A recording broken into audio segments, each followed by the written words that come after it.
This episode of the Briar Patch is brought to you by Audible.com, offering more than 180,000 titles for smartphone, tablet, and desktop. To get a free audiobook of your choice and help Trek FM at the same time, visit audibletrial.com/trekfm.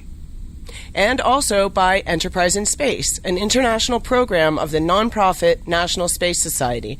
Find out how you can help science and education and become a virtual crew member aboard the NSS Enterprise Orbiter by visiting enterpriseinspace.org. Want to join the conversation and share your thoughts on this episode? Join the Babel Conference, our listeners group on Facebook. Just type BABEL into the Facebook search field. We look forward to seeing you there. This is Robert Picardo, the emergency medical hologram from Star Trek Voyager, and you're listening to Trek FM.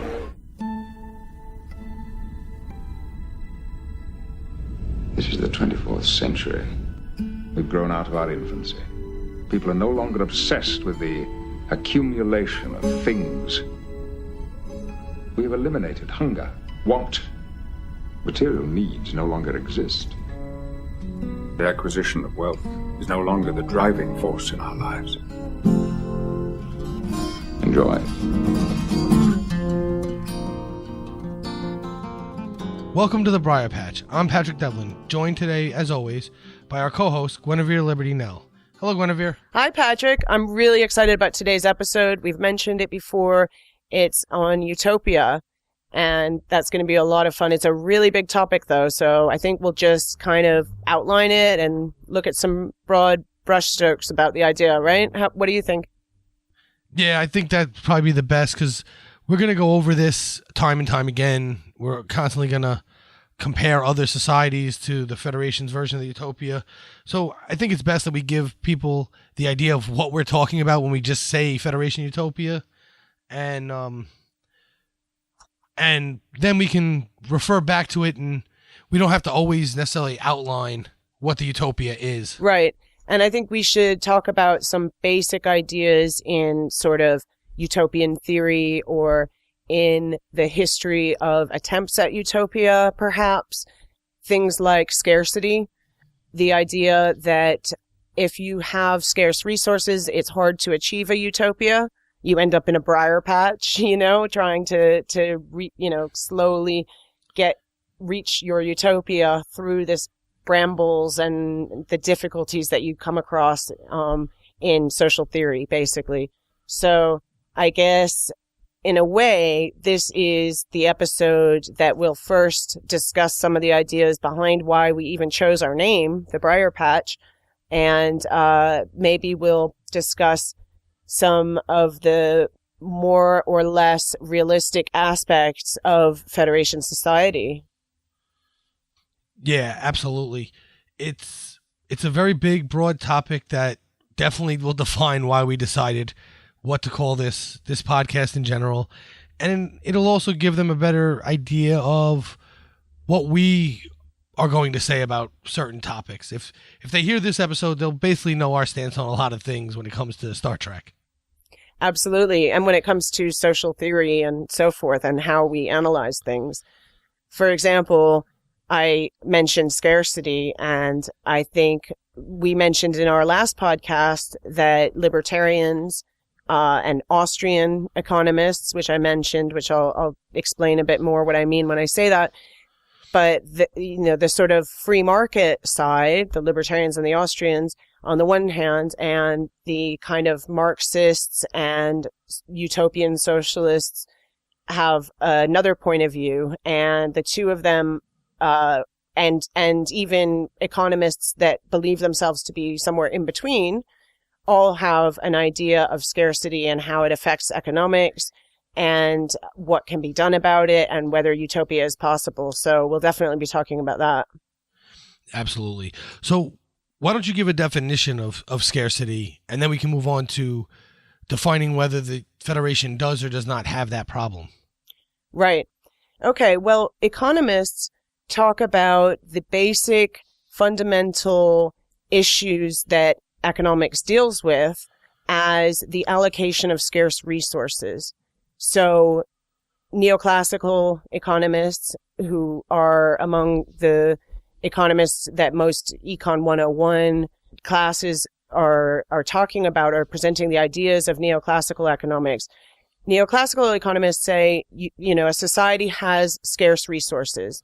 In other words, there's only so much wheat, there's only so much steel, there's only so much of the basic resources that everyone needs to survive and also to produce the things that we need to survive. So the resources that I need to build a house and the resources that I need to create a production line and produce more food. So neoclassical economics describes economics as the way to figure out the best way to allocate resources that are scarce in order to produce the greatest outcome for the people. But the problem with this is that the different ways that you can go about using the scarce resources will also define how many resources you have going forward. So it kind of feeds back into it. So if I use the resources, if I'm a planner, say, in a society that has central planning, I might decide how the resources should be used, and my choices might be poor. And so then when the factories start up and they follow my plan, they might produce a smaller number of resources at the end. And then going forward after that, there's fewer resources, which I then as planner can allocate. And in a market society, you don't have a planner, but you still have a similar issue where you might use the resources more efficiently or less efficiently. So scarcity is a complex topic because it's kind of obvious at the beginning to say we have scarce resources, how should we use them? But once you realize that this is a cycle, an ongoing feedback cycle over time, then scarcity becomes an issue that some might say we can overcome, and others might say when you try to overcome it, you're going to end up with even fewer resources. So you're going to increase the problem of scarcity. Does that make sense? Right. So what you're saying basically is, for instance, farming technology has changed dramatically over the last 500 years. And now we have such large farming that they have to rotate crops on land. At one point, they didn't do that. They just grew everything everywhere, and each year they would actually produce less and less of whatever they were producing. If it was wheat, they had less and less wheat until they learned that it might be better to actually grow less wheat per year, but more wheat overall over, say, a decade or 20 years or whatever timeline you want to use. This changes your models year to year because you don't necessarily know.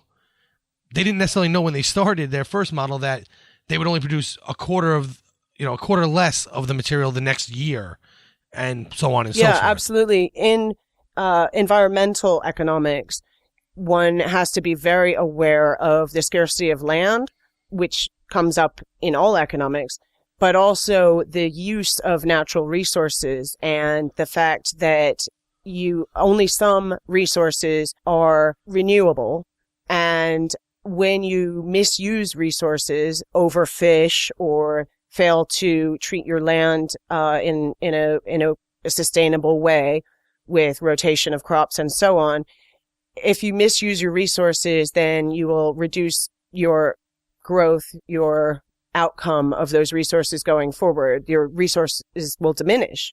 So yes, that is precisely what I'm talking about, except that there are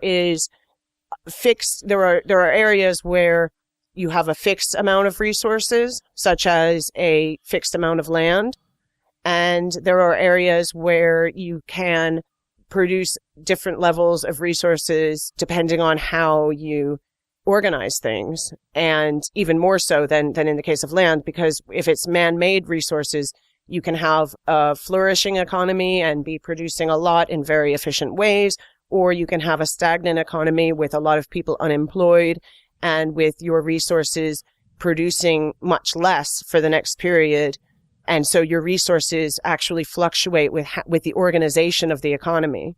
And so it's a little more complex than just whether you treat the lands well.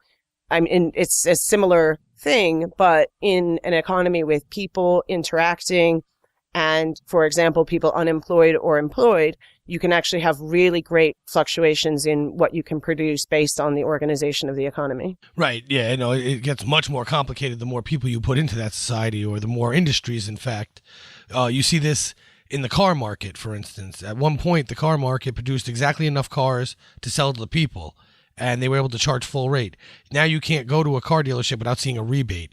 And that's because they overproduce their cars, basically because it's cheaper for them to do so. But it's still not the best allocation of resources that they could use in order to sell a car. But ever since you had the rebate pop up, now there's rebates on everything, which again is a small, very simple system, but it shows the principle off of how that can go haywire quick. Right. That's very interesting. I also wanted to mention that I said, you have a fixed resource like land, but some economists, including the Austrians, who we'll be discussing, sometimes make the case that even when you think something is a scarce resource, it all depends on how you use resources and on innovation. So you might have a fixed amount of land, but what if you start using flying cars instead of cars on the ground? Then all of a sudden your land can be used for new purposes, and you have a whole nother resource for something that you used to allocate as a use of land. So the dynamism of the use of resources and innovation and change can also feed back into this, so that something that you might think was a monopoly, a natural monopoly, say, and some people might say the state should be in charge of that because it's a natural monopoly. It might turn out that there is an ability to compete with that monopoly from outside of the resource that you believed it was part of. So again, if you want to compete with a highway system by having flying cars, then all of a sudden you're stretching your resources further and you're changing the dynamics of it. And so the way that we use resources and whether we allow ourselves to innovate makes a big difference in the amount of resources that we actually have to utilize. Yeah, there's a great example of that actually going on in New York City right now, where a lot of the schools, junior high schools, maybe some elementaries, I'm not sure, and even some of the colleges, the universities, are actually using all their rooftops to garden. They're growing vegetables and fruits on their rooftops now.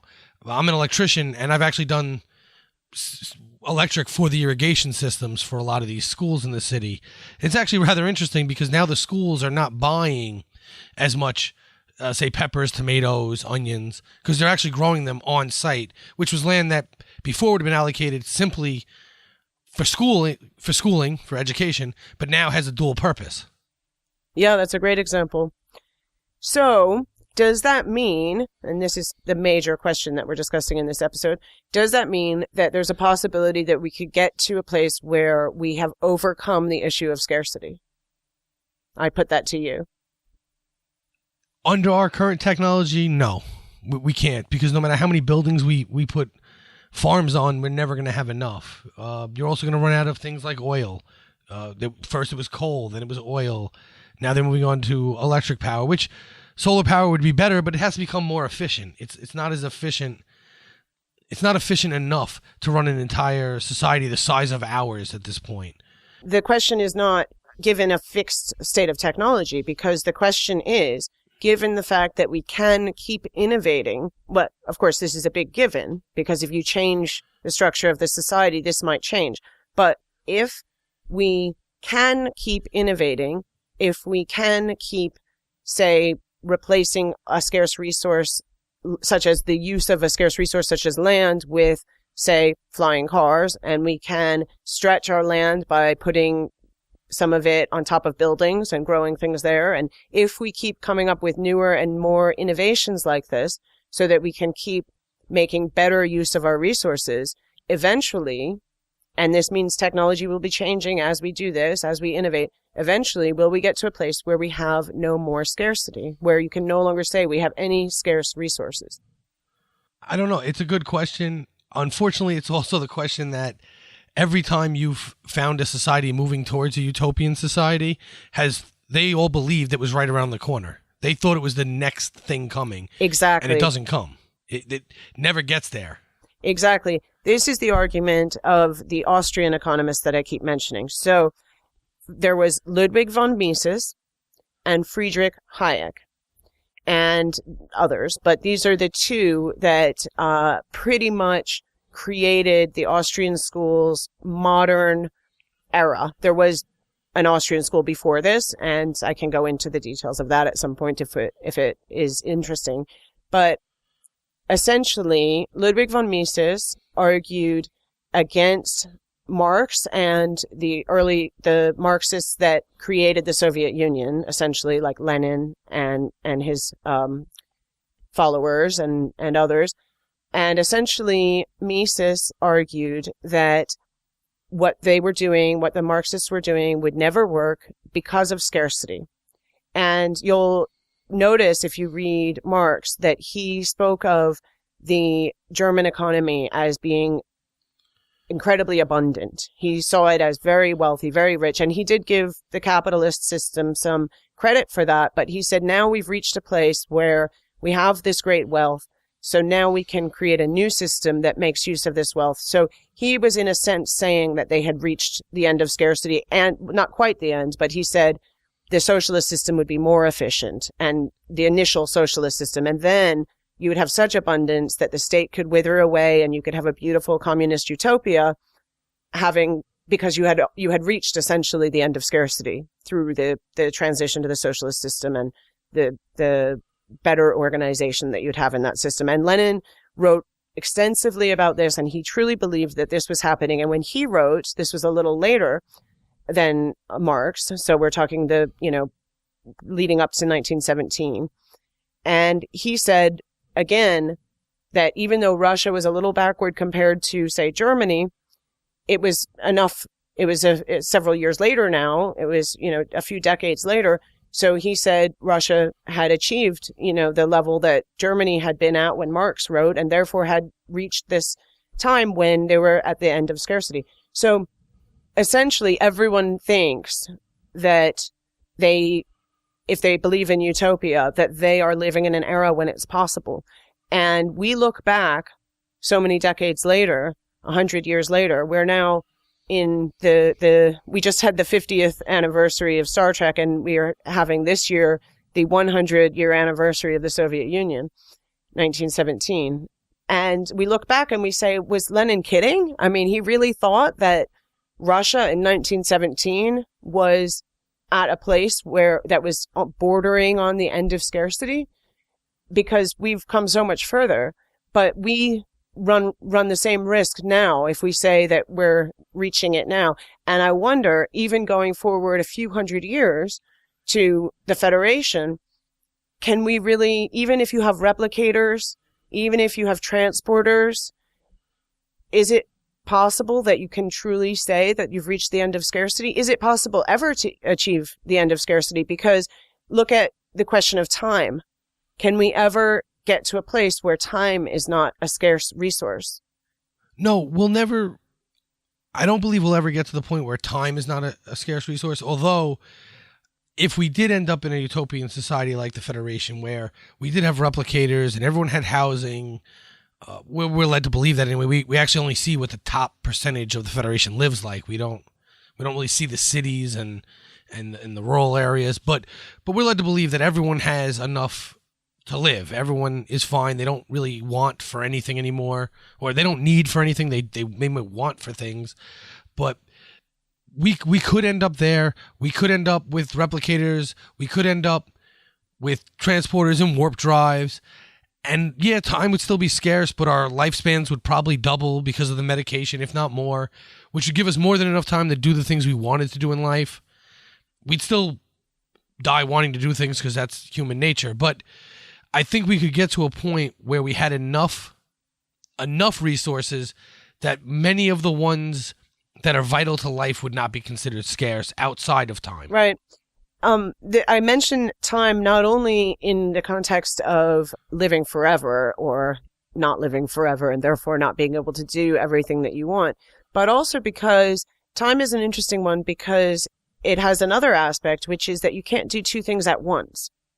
So even if I can live forever, what if I want to, say, use a transporter right now? Well, that brings in the question of scarcity of transporters, because if you have enough transporters, then we don't have to fight over using it right now. But there are other things like activities. If we both want to, and people, there's only one of each person. So what if I want to talk to the president of the Federation right now, and you want to talk to the president of the Federation right now? We can't do it at exactly the same time. So scarcity of people, scarcity of time, that may not be a great example, but you can think of others where doing something right now or at a certain given moment is the important thing, not just that you can do it ever.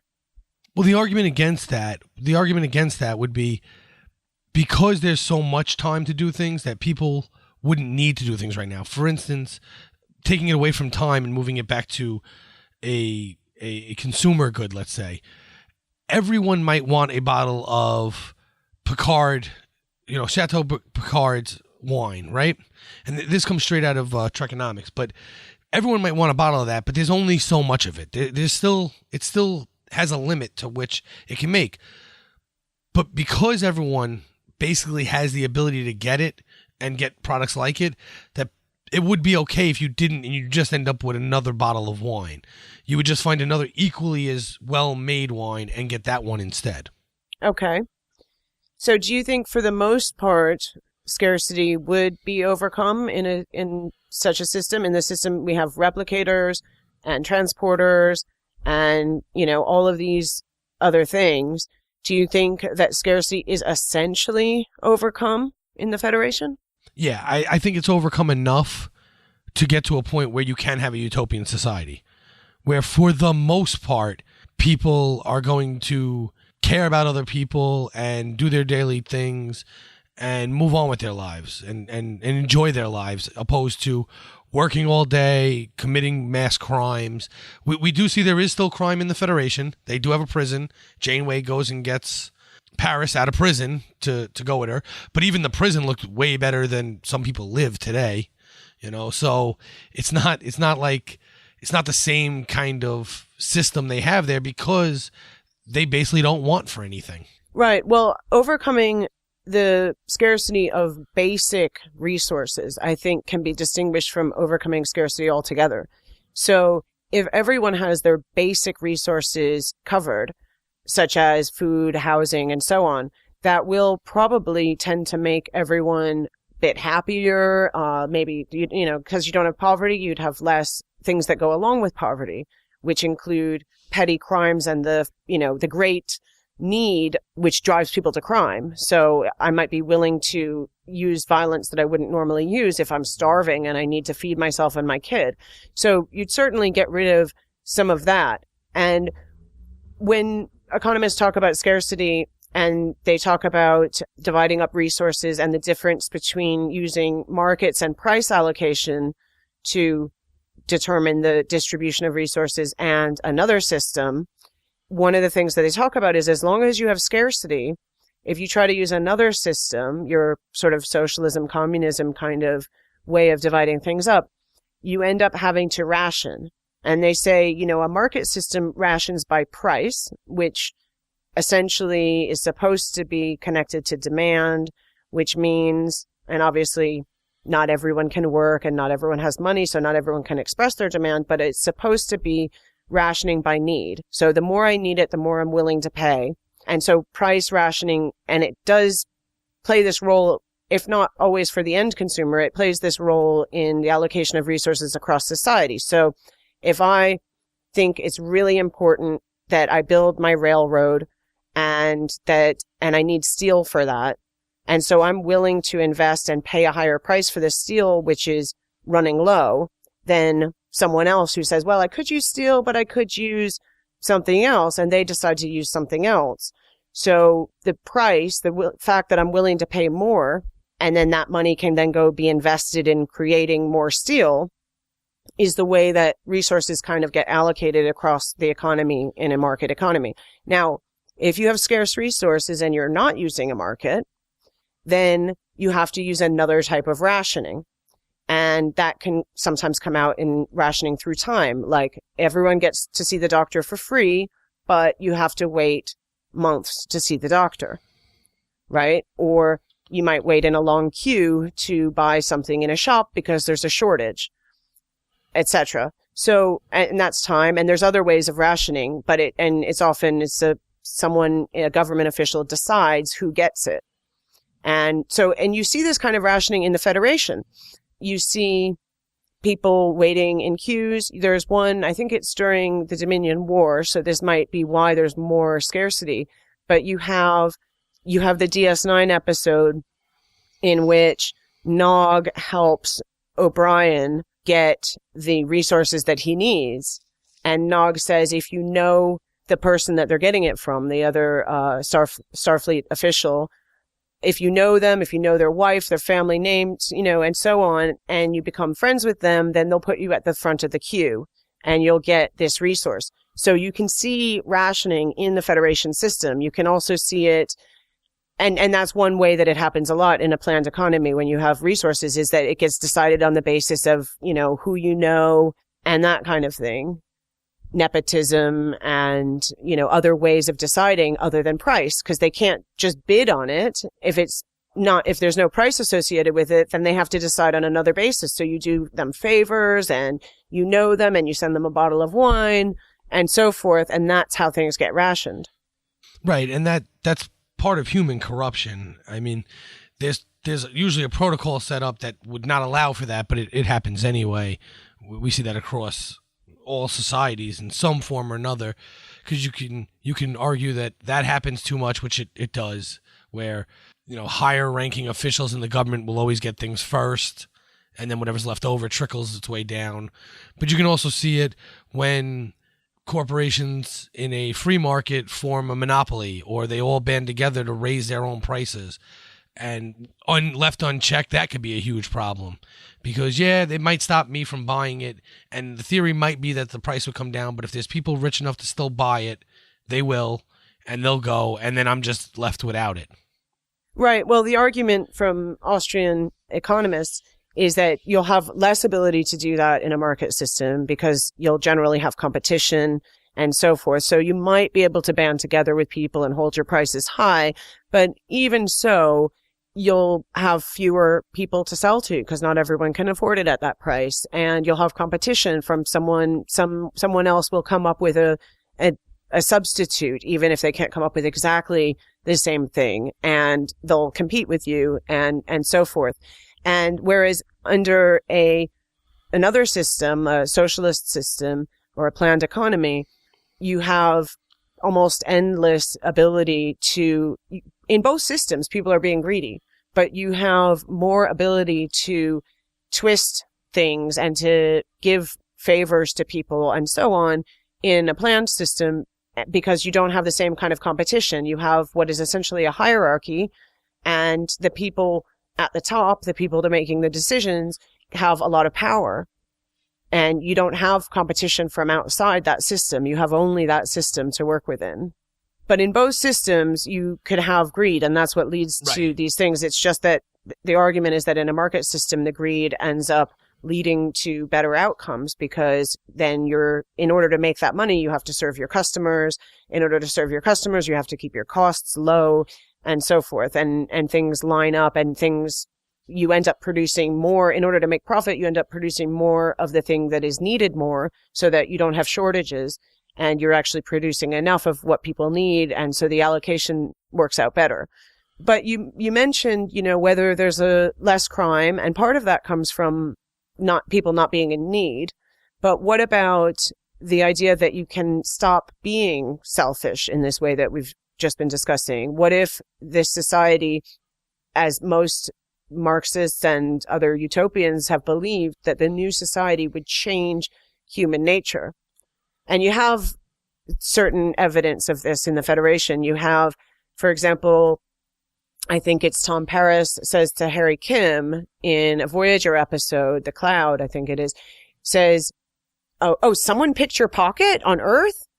And or maybe that was Harry asking Tom, and Tom says, oh, they just do it to tourists and they usually give it back. So maybe it's not only that there's less scarcity, that people have their basic needs met, but maybe that's also led to a kind of a different attitude about things. And so even when Nog told O'Brien that he could get to the head of the line by getting to know the person who is making the decision, even then, was that less corrupt than you get in a straight planned economy in the Federation, or was that still essentially the same thing? They were trying to get to the head of the queue, and they're willing to use these other forms. I mean, how can you get around that? If you don't have the price system doing the rationing, there is something else that does the rationing, and maybe that official should have had another way of deciding. Maybe they should look at the merits of each case, but what if the merits are about the same for all of them? How do they decide? Maybe they just are supposed to go in the order that they were given those people, and if that's uncorruptible. But it sounds like in this case, Nog was able to corrupt it. Yeah, there should definitely be more of an oversight, not just one person deciding, which is part of the problem here. But that kind of can fix both problems. You know, an oversight, providing that the oversight is not corrupt itself, an oversight can fix both issues, because it can make sure that either we pick an order and we go 1 through 100, and then when we hit 100, we go back to 1 and go on. Or it can set prices, maybe not tell the companies what they can charge, but give them a range. You can't drop below a price floor of this to undercut your competitor and put them out of business, and you can't go above this to make it so it's unobtainable for the average person. Or at least you can't do it. You can't. The oversight committee, again, this all pertains to the fact that no matter what society we talk about, there will always be people who can be corrupted. So just taking the corporation as face value as not being corruptible is just as bad as saying the government official can't be corrupted. They both can. It's just a matter of how. We've seen it in markets where, say, Enron shut down power plants just to raise the prices of their energy. That's not the free market fixing itself. That's someone exploiting the way the free market works with a good that may not necessarily should be a part of the free market. Perhaps not, but we have noticed that with, say, oil, that having it part of the free market was vastly, vastly important, actually, in making better use of it, in using all of the parts. We used to use just 5% of, before Standard Oil came along, we used just about 5% of what was of the product that got taken out of the ground and threw the rest into the river.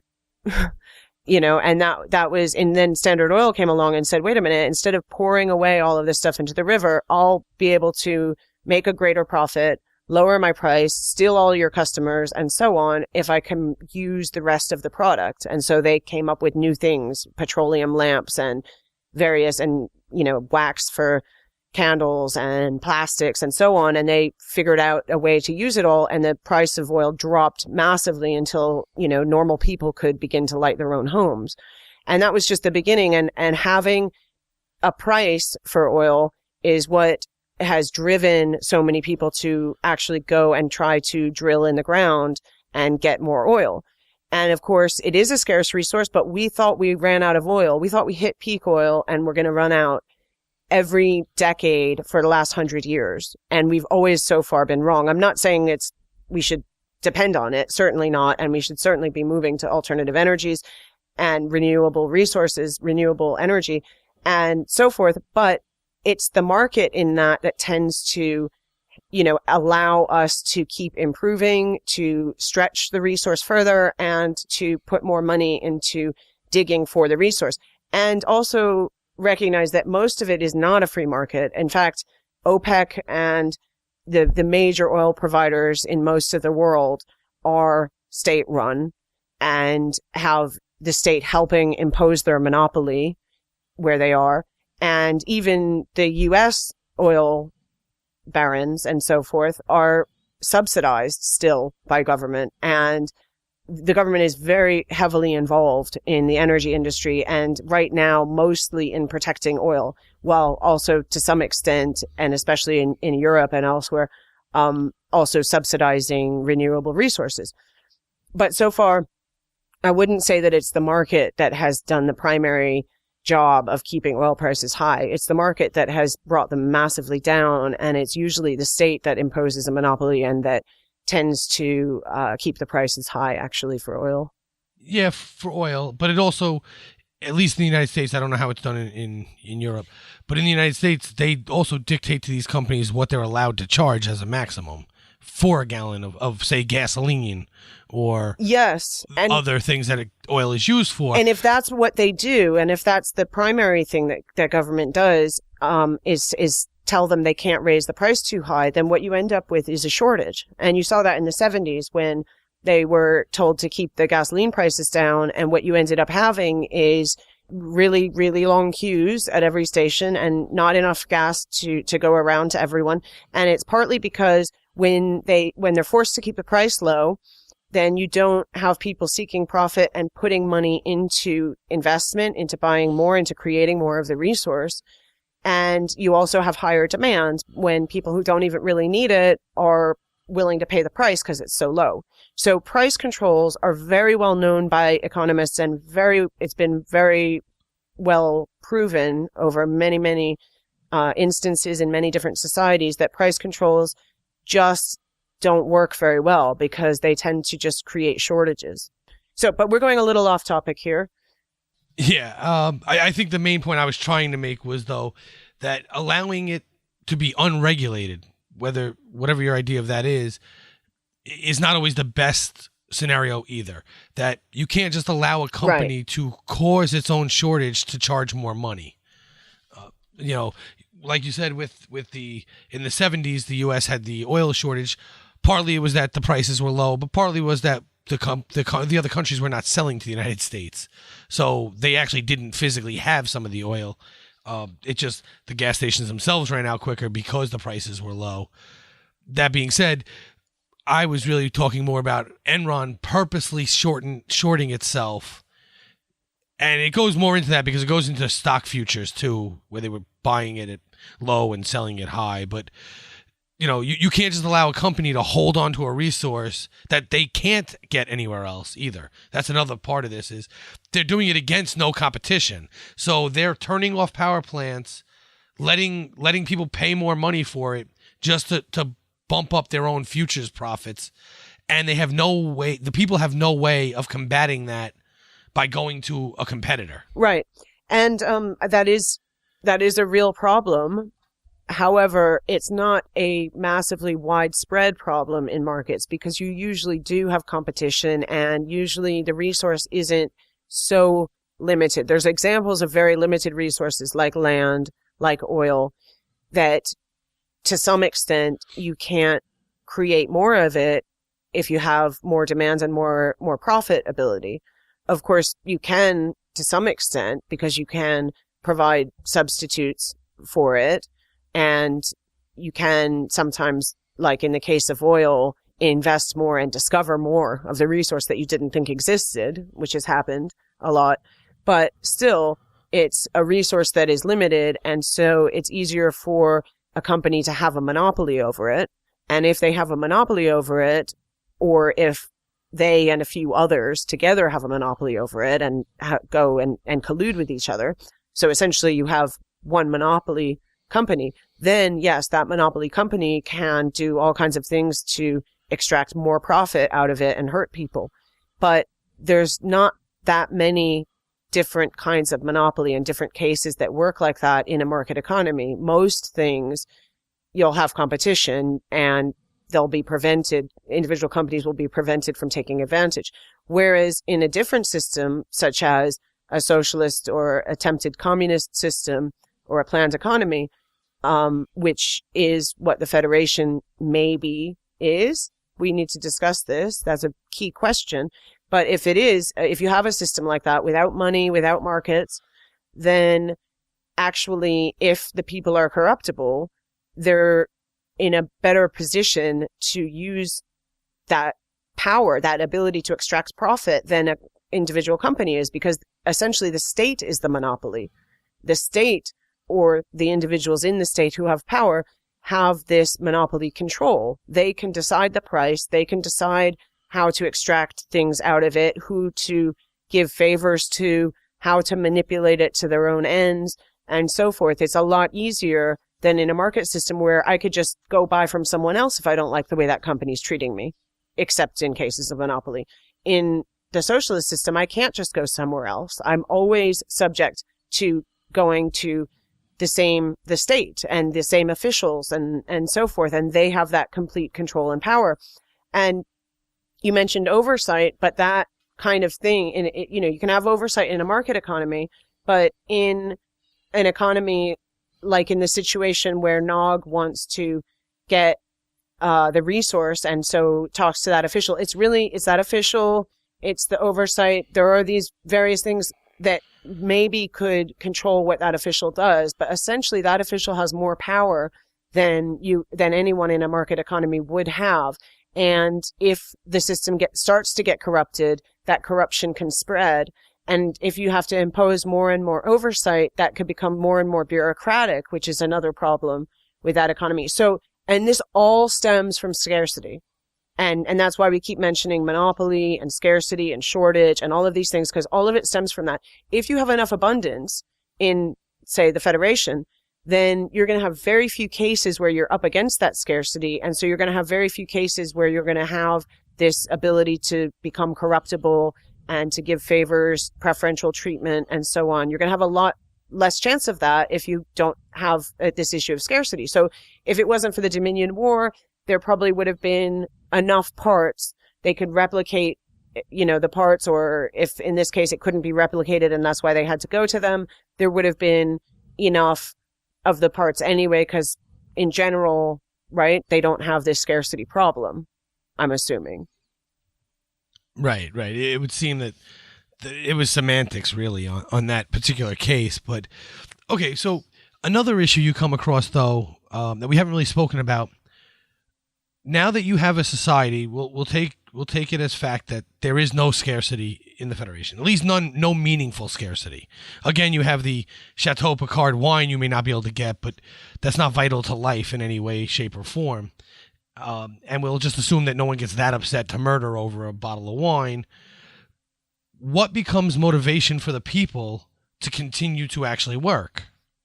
Because one of the biggest arguments is, well, if you hand it out, then they'll just get lazy and they won't want to create anything. Right. And this is sort of what I was getting at when I said, will we get over self-interest? Will we change human nature? This is the other sort of aspect of it, because in a sense, it is self-interest that you normally work for. I mean, you work to feed yourself, but you also perhaps work for other self-interested reasons, like to get a fancier car or so on. So you have filling your needs, and then you have self-interest, and they're tied together. And those are the things that drive us today, usually, but not entirely. Of course, we have people who earn less, or even do things for free, charity and so on, and doing things out of passion, out of love for it. I mean, we're not getting paid to do this podcast. We're doing it because we want to. So we certainly have elements of that. And if I didn't have to work to feed myself, I could spend more time on podcasts and writing books and doing things that I care about, that I do for fun, that I do out of interest, out of not self-interest, but another kind of interest.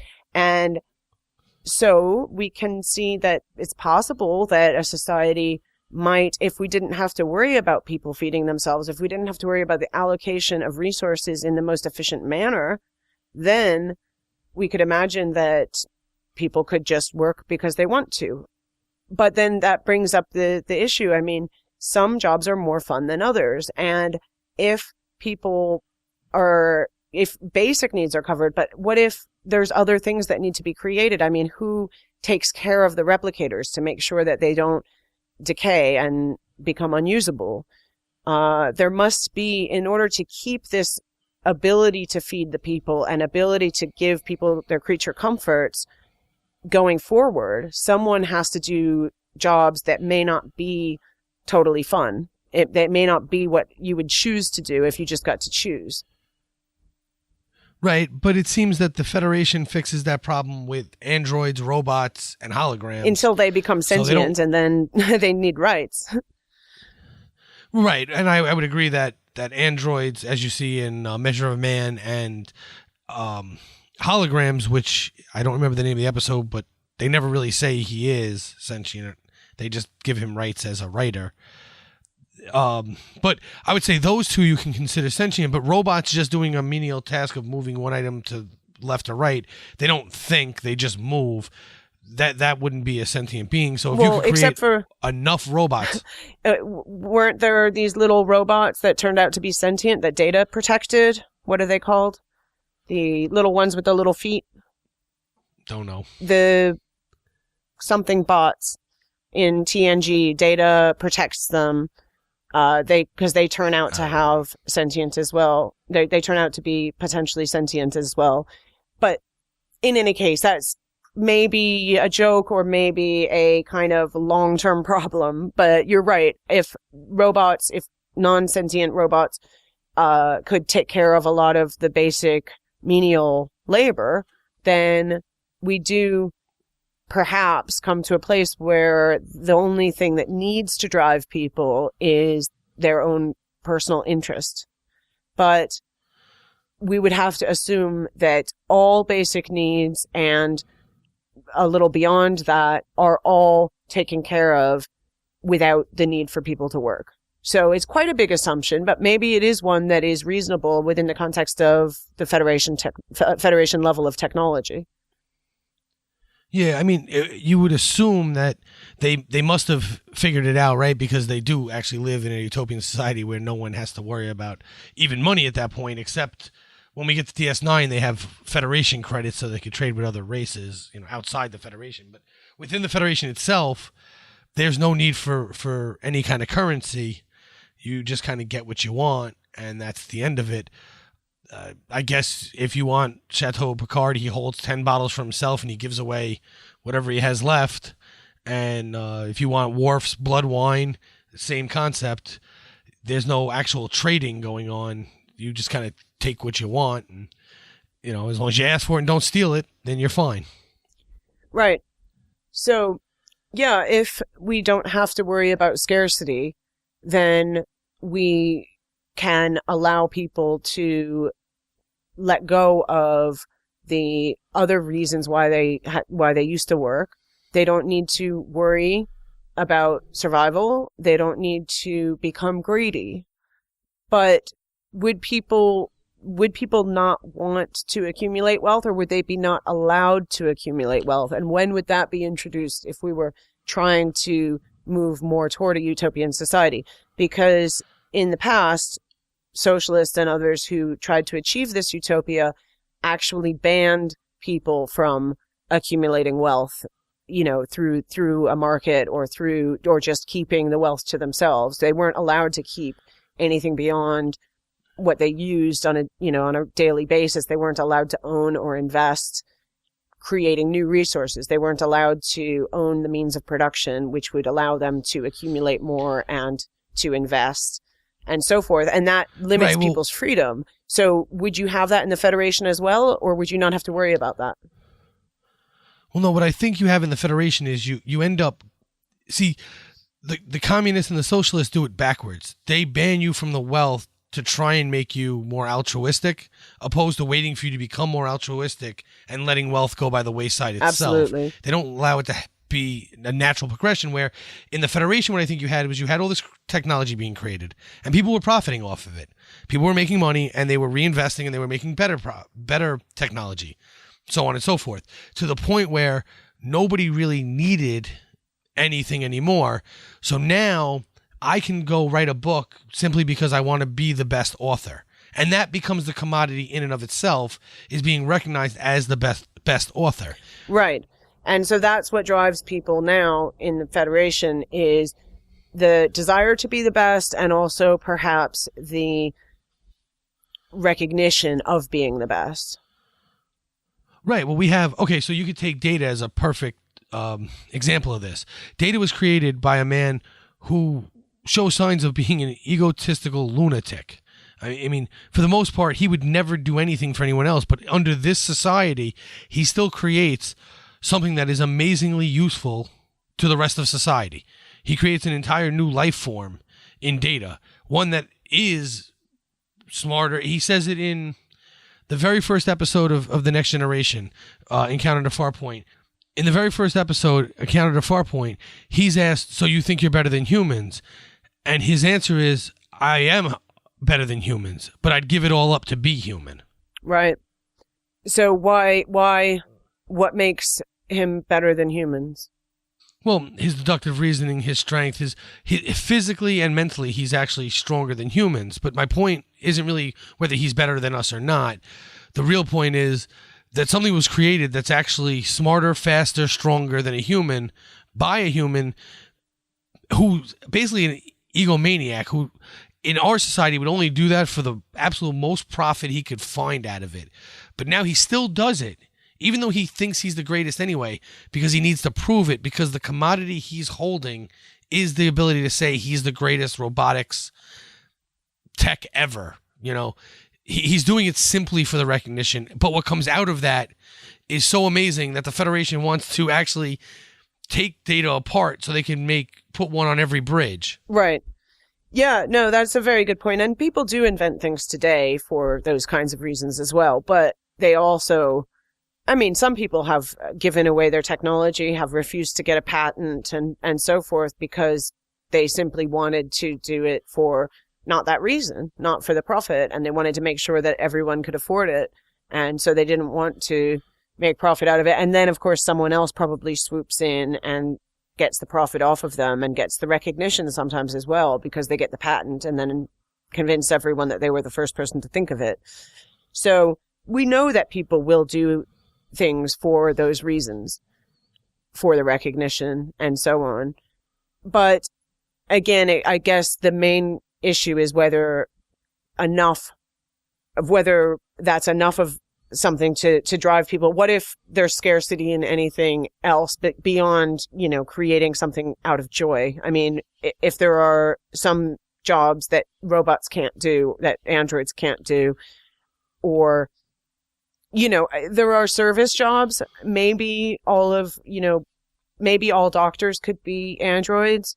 Maybe we don't need people to do, every job that needs to get done. Maybe replicators and androids and everything can cover all of that. If so, then that brings us on to I guess, the question of whether there's any type of scarcity left that will cause a problem, or any other issues that may cause a problem, such as if you don't have money, then not only do you have to worry about the allocation of resources, but what about calculating what is the best use of resources for efficiency purposes? I mean, would everything then be decided on a scientific basis rather than a cost and benefit basis? And would we then become wasteful of resources? Yeah, well, I think we see in the Federation that they just become wasteful of these resources because there's such an abundance, they don't even have to worry about that. Now, maybe in 200, 300 years that changes, but as long as, because remember, the way a replicator works is it basically takes anything and can convert it into anything else you need. It changes the way the atoms work in basically oxygen and turns them into an apple. So as long as you have that and apparently an abundance of oxygen in starships in the middle of space, which is weird, you will never have to worry about having a scarcity ever again. You'll never have to worry about how you allocate. If someone wants 2 million apples, give it to them because we can make 2 million more, in 30 seconds. It's not a. What if someone wants 20 Enterprise ships? That Galaxy class or whatever level ship. What if I want 30 of them for my own private fleet because I want to do air shows and do fun tricks with them and show off how cool I am? That's a good question. They don't really broach that in any episodes I've seen, but I would assume if you have the means to fly an Enterprise ship. I have 30 friends. We'll each fly one. I want 30 Enterprises. Okay. You can't fly one person, so cool. Have at it. Well, I or mean, I have a I don't whole really know. little team of people, but I'm just doing air show tricks. I mean, I'm sure I could put them on autopilot and just have one person on each ship. I have 30 friends. We want to do it. Give us 30 enterprises. Yeah, okay. I don't see in the Federation Society, other than the fact that you wouldn't want to give them weapons, which would be a law. I mean, that would be a law against weapons for the average human, right? At least weapons like photon Okay, torpedoes. well, they can disable the weapons. But my question is it realistic to think that they could really produce 30 of a spaceship like the Enterprise for every person who's silly enough to want to do that? Yes, I think there is, and I think there wouldn't be that many people who wanted to do it because of the society you have planned. There would be enough people to just want to do something else. That's not how they want to spend their time. The average person probably doesn't want to do air shows for fun. And if they couldn't, again, we're back to the whole wine issue.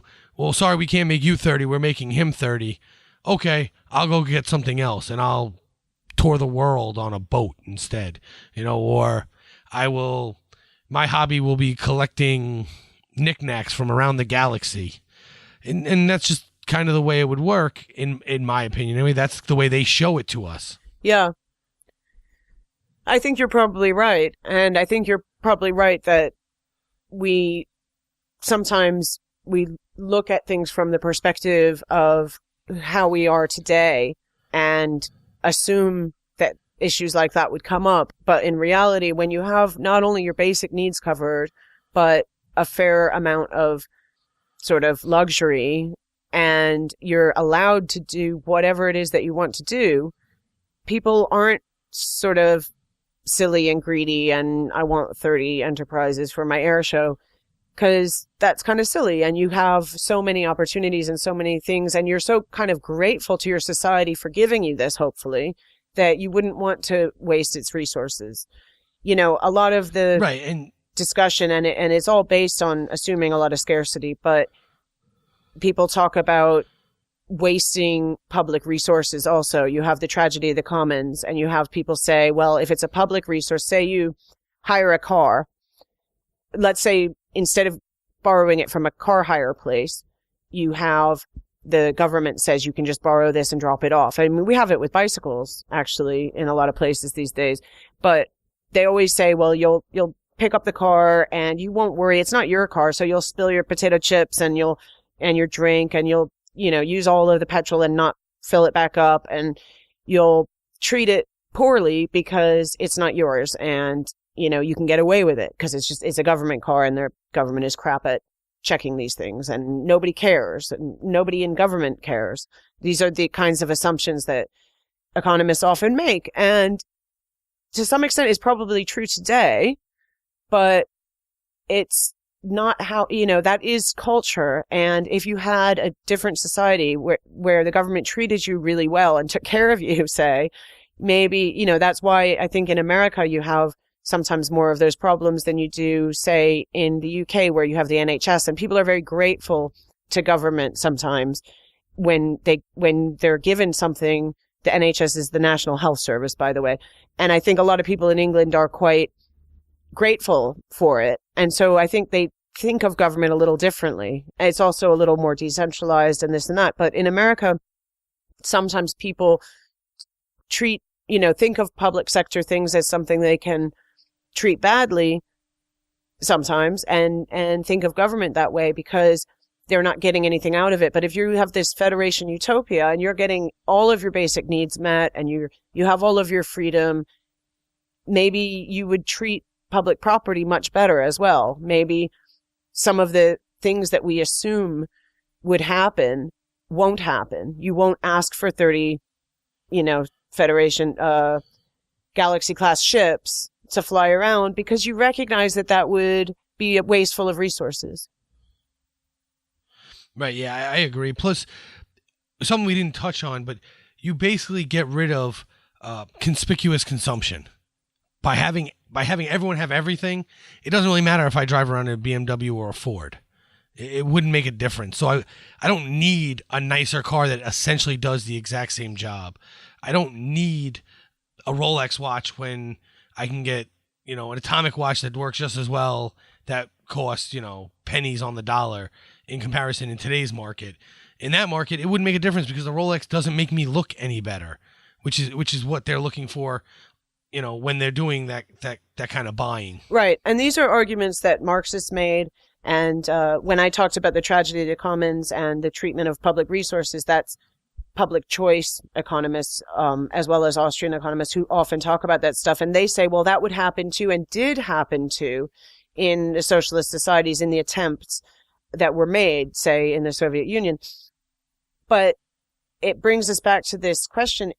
Because the Soviet Union, because they hadn't achieved the overcoming of scarcity, and because people's needs weren't all met and they weren't in this paradise there, then they also didn't have these changes in attitude that they were expecting. So it's all very much tied together. So it's not that the public choice economists and the Austrians were wrong, but maybe in a sense, nor was Marx in this way, because we've never achieved the end of scarcity. And I think that's the fundamental problem. And I think actually Austrians and Marxists can kind of agree that if we did fully overcome scarcity, a lot of these problems would go away. It's just, I think that Austrians maybe don't believe that we'll ever get there where we can truly overcome scarcity, which is kind of brings us back to what we were talking about at the beginning. And it's a difficult question, but it looks like in the Federation, they've probably overcome it enough that we have this kind of outcome that you might predict. So we're going on about an hour now. So you have any final thoughts on Federation's Utopia? Well, I want to say this has been a fun discussion, and I think that we've covered it in good detail and maybe better than I expected in terms of covering the different issues.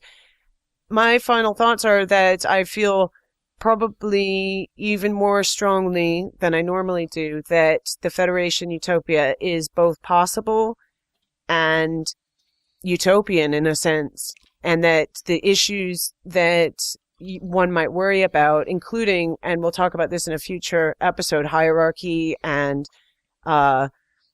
we mentioned bureaucracy, but I think hierarchy, authoritarianism, these kinds of issues that you sometimes come across in societies where they attempted utopia, like a sort of a Soviet Union type of society, you end up with issues of hierarchy and authoritarianism, which we did touch on. And the question is whether the Federation would, and I think we've made a pretty good case today that shouldn't be a major issue outside of, I suppose, wartime and so on. I think you would not have the rationing problems, which sometimes increase the issues of power and so on. I think we've shown that the Federation Utopia is both possible and real. How about you? What are your final thoughts? My final thoughts, they're similar to yours. I do think it is possible to achieve a Federation-type utopia. I don't think myself, my son, daughter, their kids, their grandkids will ever see it. I don't think technologically we're there yet. I don't think we're that close to the scarcity problem being absolved. But I do think it is possible. And who knows? I could be totally wrong. 10 years from now, we could have replicators, and then it changes the whole game, which I think is the biggest problem with all the social sciences. They're always taken from the point of view from the moment they're thought about. Maybe they go back a little bit in history, but you can't project too far forward, because the farther you go, the more variation there is. The more variation there is, the more likely you are just dead wrong in what you're predicting. So it's easier to predict what's going to happen next year. It becomes much harder to predict what might happen in 100 years. Like you said, Marxists thought they were getting close to scarcity. Then came Lenin, who said, well, they weren't there yet, but we are now. That was 100 years ago, and they still haven't passed the problem of scarcity. It's just an ongoing evolution. And until we do get to the point where we can just replicate food out of thin air, which is pretty much what they do, I don't think we can get to that. I don't think we will get to that point. But like I said, you never know. It could be next week that someone comes up with that technology. Yeah, absolutely. And I do think that it'll be amazing what we'll see within our lifetimes. I mean, assuming we both live for some more decades, I think we won't even be able to recognize society probably. But then, different things have changed than were expected over the last 50 years. So we'll see. But yeah, by the time we're celebrating the 100-year anniversary of Star Trek, I think, well, if we're not living in the Federation then, I hope at least that it will look completely different than what we see today, and we'll be halfway there or something. Well, it's been fun talking about Scarcity and Utopia today, but this isn't the only thing we've been discussing on the network. So here's a quick look at some of the other things you may have missed elsewhere on Trek FM. Previously on Trek.fm, Literary Treks. Yeah, so Trip, of course, is working to take down Section 31. We as Star Trek fans who have watched all of the shows and read a bunch of other novels know how that's ultimately going to go, but in this story, he's kind of convinced that Harris is Section 31, kind of the be-all and end-all. He's at the top. It's his own private little army that he's constructed, and Trip is aiming to take them down. The 602 Club. And this is happening a lot more in the Star Wars books, and I think it's because it allows them freedom, which is to do books that become character studies. And I think it's very clear that this book, in a lot of ways, is a character study of who this person is and what it is that causes the actions that we see in The Force Awakens to make more sense. Stage 9, a podcast about the people who make Star Trek. By getting people like Braga to come on board and work on this show, what they're going to be doing is deconstructing that thing that they did for all those years on Star Trek. Earl Grey. Is there anything else we need to add, or do we think that's the? Are we going to cure Riker or? Oh shoot! I forgot about Riker. Yeah, sure, fine. We'll keep him around. Yeah, we've cured Riker, and then for me, this would or not. And that's what else is happening on Trek.fm. Check out all these shows and join the conversation about your favorite corner of the Star Trek universe and beyond. You'll find us wherever you get your podcasts. If you're an Apple user, be sure to hit the subscribe button in Apple Podcasts on iPhone, iPad, or Apple TV, or the desktop iTunes app to get the latest episodes as soon as they're published. And please leave us a star rating and written review.